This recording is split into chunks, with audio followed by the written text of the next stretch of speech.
Hello friends. आज हम लोग पढ़ेंगे माइक्रो इकोनॉमिक्स और मैक्रो इकोनॉमिक्स का इंट्रोडक्शन। देखिए, जब भी हम स्टार्टिंग से अगर हम इकोनॉमिक्स को समझते हैं तो सबसे पहले समझना होगा कि ये आई कहाँ से। देखिए, जैसा कि हम सभी जानते हैं, एडम स्मिथ और ग्रीक की साइकोलॉजी से ये सारी चीज़ें निकली, क्योंकि यूरोप के अंदर इंडस्ट्रियलाइजेशन की शुरुआत होती है, वहीं से चीज़ें बाहर आती हैं। और ये चैप्टर, ये विषय जो है, ये पूरी तरीके से जो सब्जेक्ट है, ये इकोनॉमिक सब्जेक्ट जो है, ये दो ही बातों के बारे में है कि कैसे किसी देश को मैनेज किया जाए, पैसों को लेके, अर्थ को लेके, यानी मनी के टर्म में हम किसी देश को कैसे मैनेज करें, और दूसरा एक कंज्यूमर होने के नाते हम कैसे एक स्मार्ट तरीके से चीज़ों को खरीदें, और अगर हम एक कोई इंडस्ट्री है तो हम किस तरीके से चीज़ों को मैनेज करें, यानी किस तरीके से हम डिमांड और सप्लाई को, प्रोस्पेक्टिव को देखते हुए अपने विभिन्न तरीके के, जैसे प्रोडक्शन से रिलेटेड कुछ फैसले हैं, अलग अलग प्रोस्पेक्टिव के जो फैसले उसको किस तरीके से लें। तो देर ना करते हुए आइए शुरू करते हैं अपना पहला चैप्टर, जिसमें आज हम पढ़ेंगे माइक्रो और मैक्रो इकोनॉमिक्स को, और समझेंगे कि क्या है ये दोनों चीजें और किस तरीके से अलग है। The subject matter of economics is broadly divided into two branches, namely micro economics and macro economics.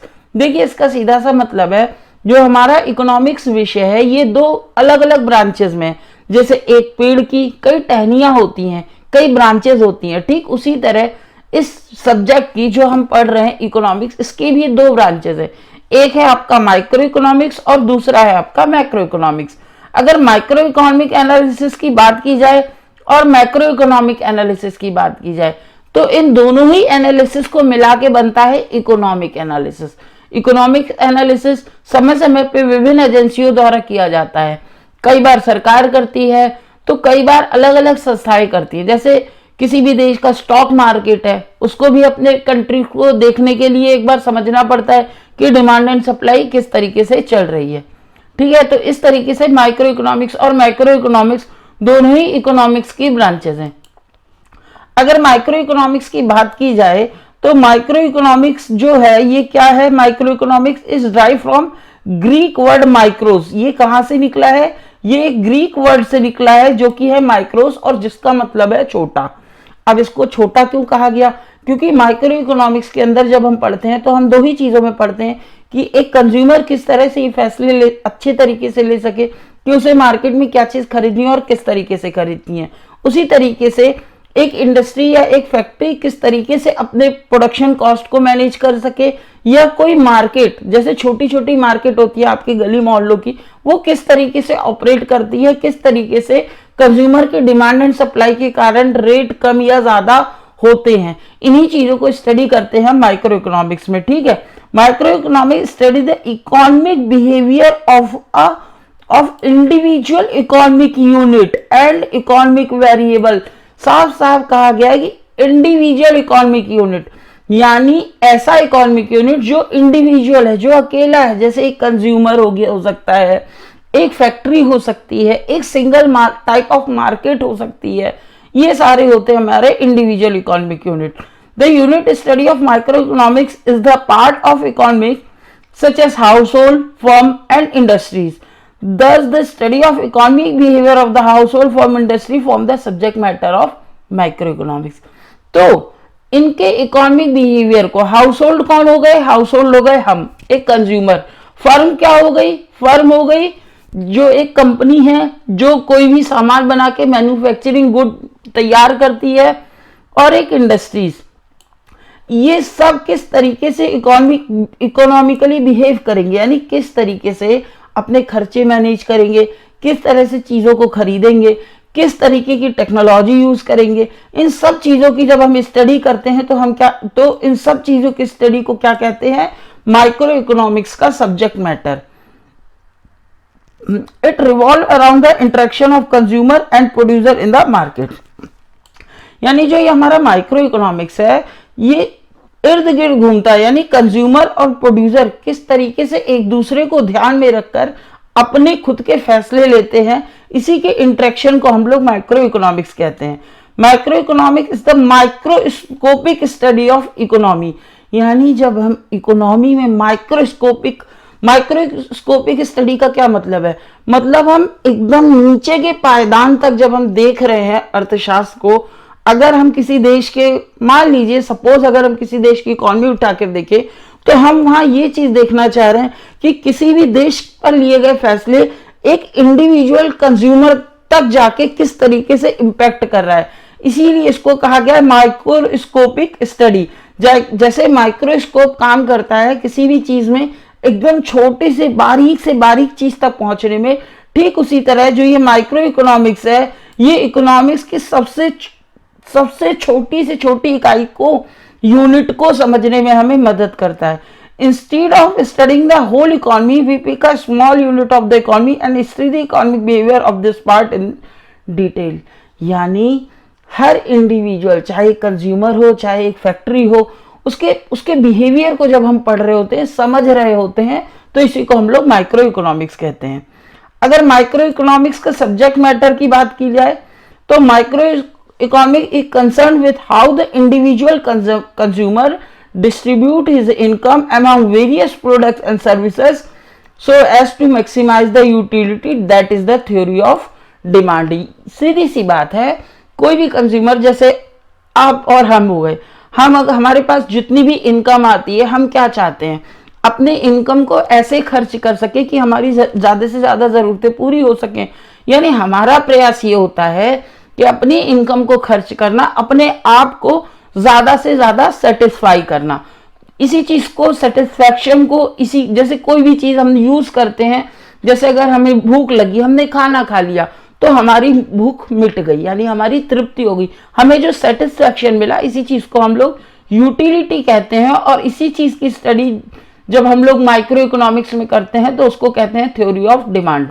उसी तरह micro economics seek to explain what quantity of different factor of production should be used in producing a commodity। यानी हम लोग जब ये देखते हैं कि किसी भी तरीके का अगर सामान बनाना है तो उसमें कौन कौन से फैक्टर लगेंगे, रॉ मटेरियल लगेगा। अब मान लीजिए कोई एग्रीकल्चर सामान है तो दो चीजें लगती है, एक मशीनें चाहिए और लोग चाहिए। अगर आप लोग ज्यादा लगा देंगे तो भी काम हो जाएगा, अगर आप मशीनें ज्यादा लगा के लोग कम लगाएं तो भी काम हो जाएगा। तो आप कौन सा तरीका चुने, ये हम पढ़ते हैं थ्योरी ऑफ प्रोडक्शन में। उसके बाद आता है how to maximise the cost of production. ये मैक्सिमाइज गलत टाइप हो गया, ये मिनिमाइज होगा। How to minimise the cost of production, that is theory of cost. मतलब थ्योरी ऑफ कॉस्ट हमें ये समझाता है कि किसी भी सामान को सस्ते से सस्ते दाम पर कैसे बनाया जाए, कैसे हम अपने कॉस्ट ऑफ प्रोडक्शन को कम करें। देखिए, हर सामान जब बिकता है तो एक प्राइस है जिसपे वो बिक जाएगा, लेकिन कंपनी ये चाहती है कि अगर हम इसको जितने कम से कम दाम पे बनाएंगे उतना ज्यादा हमारा प्रॉफिट मार्जिन होगा, उतना ज्यादा हमारा प्रॉफिट होगा। तो किस प्रकार से ये चीजें काम करती हैं, इसी को हम पढ़ते हैं थ्योरी ऑफ कॉस्ट में। उसके बाद अगला आता है Microeconomics also examine how the price of various products are determined in the market, that is theory of product pricing। यानी अलग अलग सामान जितने भी मार्केट में अवेलेबल हैं उनकी प्राइस किस तरीके से तय की जाती है, कैसे कोई मैन्युफैक्चरर ये तय करता है कि उसका सामान मार्केट में कितना बिकेगा। ये बात तय करने के लिए हम लोग पढ़ते हैं थ्योरी ऑफ प्रोडक्ट प्राइसिंग को। उसके बाद आता है थ्योरी ऑफ डिस्ट्रीब्यूशन। अब देखिए, सामान तो फैक्ट्री के अंदर बना दिया गया, मैन्युफैक्चरर ने बना दिया। अब डिस्ट्रीब्यूशन ये बताता है कि ये जो बना हुआ सामान है वो कैसे बटेगा। अगर महंगा सामान है तो केवल अमीर लोग खरीद पाएंगे, अगर बहुत सस्ता सामान है तो केवल गरीब लोग ही खरीदेंगे, अमीरों का इंटरेस्ट उसमें कम रह जाएगा। तो किस तरीके का सामान बनाया जाए जो ज्यादा से ज्यादा लोगों तक पहुंच पाए। Microeconomic study deal how the output produced is shared among those person who cooperate in the production of this output। यानी ये बताता है कि जो अलग अलग लोगों, देखिए कोई भी कंपनी खुद से तो चल नहीं सकती, मशीन चलाने के लिए भी लेबर चाहिए, लोग चाहिए, लोग ही काम करते हैं और लोग ही आके उन चीजों को खरीदते हैं। तो थ्योरी ऑफ डिस्ट्रीब्यूशन इसी चीज की स्टडी है कि किसी भी चीज को इकोनॉमी में किस तरीके से बांटा जाए। ठीक है। Micro economics also examines whether resources are efficiently allocated and spell out the condition for the optimum allocation of resources so as to maximize the output and social welfare. सीधी सी बात है, माइक्रो इकोनॉमिक्स क्या कहता है कि जितने भी तरह के रिसोर्सेज है, किसी भी देश के लिए रिसोर्सेज क्या हो सकते हैं, उसकी नदियां हो सकती हैं, उसकी हवा हो सकती है, उस देश में होने वाले एग्रीकल्चर गुड्स हो सकते हैं, जंगल हो सकते हैं, पहाड़ हो सकते हैं, खनिज के अलग अलग भंडार हो सकते हैं ना। तो ये जितने भी तरह के रिसोर्सेज हैं, इन सब को किस तरीके से यूज किया जाए कि ज्यादा से ज्यादा लोगों को इसका बेनिफिट दिया जाए, इसी चीज की स्टडी को हम लोग पढ़ते हैं जब माइक्रो इकोनॉमिक्स में, तो उसे कहते हैं welfare economics. It deal with the action and interaction of individual and market. इसके बाद माइक्रो इकोनॉमिक्स इससे भी डील करता है कि कैसे इंडिविजुअल मार्केट और एक आम कंज्यूमर आपस में इंटरेक्ट करते हैं। ठीक है, अगर माइक्रो इकोनॉमिक्स को बात करें तो factor, product market and product pricing, यानी कि कोई भी सामान मार्केट में कैसे बिकेगा, कहाँ बिकेगा, क्या प्राइस होगा। Factor market and factor pricing दूसरा होता है। फैक्टर्स क्या हो सकते हैं, अगेन फैक्टर का मतलब होता है फैक्टर ऑफ प्रोडक्शन, यानी लेबर, यानी कि मशीनें, यानी कि जमीन जिस पे कंपनी बनेगी। उसके बाद आता है वेलफेयर इकोनॉमिक्स, जिसको कहा जाता है कल्याणकारी अर्थशास्त्र, जो इस विषय में बात करता है कि ज्यादा से ज्यादा लोगों का वेलफेयर होना चाहिए, अच्छा होना चाहिए। अगर प्रोडक्ट प्राइसिंग की बात करें तो इसमें हम पढ़ते हैं थ्योरी ऑफ डिमांड, जिसमें हम ये पढ़ते हैं कि कोई भी कंज्यूमर किसी भी सामान को कितने दाम पे, कम से कम दाम पे खरीदेगा, ज्यादा से ज्यादा में खरीदेगा, या कितना सेटिस्फाइड होगा, इसको ध्यान में रखे। थ्योरी ऑफ प्रोडक्शन, जैसा कि मैंने बताया, हम लोग ये पढ़ते हैं कि कौन से फैक्टर का यूज ज्यादा करना है। थ्योरी ऑफ कॉस्ट में हम लोग कोशिश करते हैं कि प्रोडक्शन को कम से कम दामों पे कैसे बनाएं, तो किस तरह का कॉम्बिनेशन हो। थ्योरी ऑफ प्रोडक्ट प्राइसिंग में हम ये देखते हैं कि अलग अलग फॉर्म्स ऑफ मार्केट में प्राइसेस किस तरीके से रहती हैं। इसके बाद अगर फैक्टर मार्केट की बात करें तो इसमें आता है डिटर्मिनेशन ऑफ वेजेस, यानी कि जो लेबरों को तनख्वाह दी जा रही है वो किस तरीके से पाई जाए।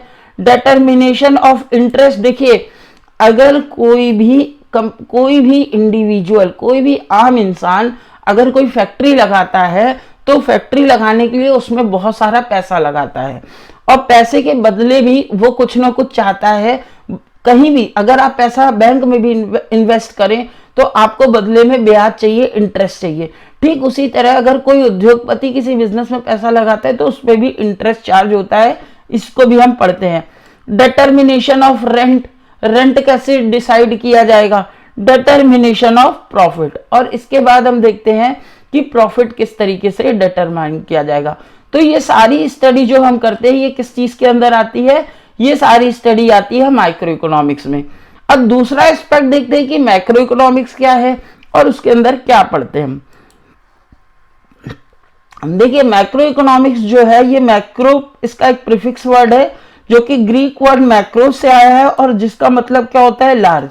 लार्ज यानी कि जब हम इकोनॉमिक्स को पूरे देश के लेवल पर पढ़ रहे हैं, इस विषय को मैक्रो इकोनॉमिक्स को पढ़ते समय एक बहुत खास तरीका ये होता है कि जो अगर हम खुद को ये मान ले कि हम किसी देश के राजा हैं या प्रधानमंत्री हैं या राष्ट्रपति हैं, मान के चलना पड़ता है, क्योंकि जब आप मान के चलेंगे तभी ये विषय आपको समझ में आएगा, नहीं तो फिर ये चीजें आपको समझ में नहीं आएंगी। तो मैक्रो इकोनॉमिक्स क्या है, लार्ज है, यानी आप पूरे देश के लेवल पर देखते हैं चीजों को, किस तरीके से जीडीपी काम कर रही है, मेरे यहाँ एम्प्लॉयमेंट है कि नहीं है, पूरे इकोनॉमी में डिमांड कैसी है, सप्लाई कैसे चल रही है, इकोनॉमी में मुझे क्या डिसीजन लेने की अब जरूरत है, ये सारी चीजें।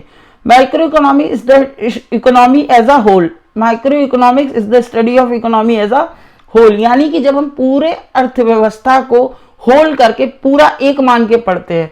The unit study of in macro economics is the entire economy rather than a part of economy, यानी कि हम एक इकोनॉमी को नहीं पढ़ रहे, पूरी इकोनॉमी को ही एक क्लब करके पढ़ते हैं। ठीक है, macro economic deal with the functioning of the economy as a whole, यानी इसके अंदर हम देखते हैं कि पूरे देश की अर्थव्यवस्था किस प्रकार से चल रही है, किस तरीके के डिसीजन लेने की जरूरत है, अलग अलग सेक्टर कैसे काम कर रहे हैं, चाहे वो आपका मैन्युफैक्चरिंग हो, चाहे वो आपका बैंकिंग हो, चाहे वो मनी हो, चाहे वो एक्सचेंज हो, फॉरेन के साथ एक्सपोर्ट इंपोर्ट हो, सारी ही चीजें इसके अंदर आती है।